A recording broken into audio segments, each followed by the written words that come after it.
Til Helbúík í sorgað helgans dagar varð ljón stóð kringum þá. Sorður árásar reist fram, hvar eyðar sverða? Þeir gleymdu að fyrr móbeiðir, verjandi sem hákar við. Heyrum þeir trúðum með hestum hósæt útlendra.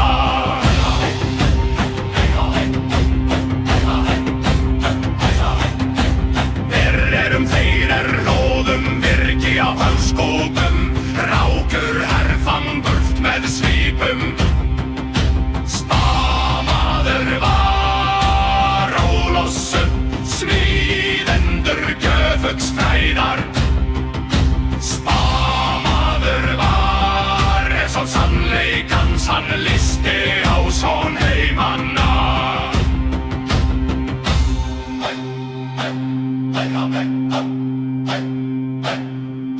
Hann kveikti ljós, nætur í myrkri, mútaði af mönnum,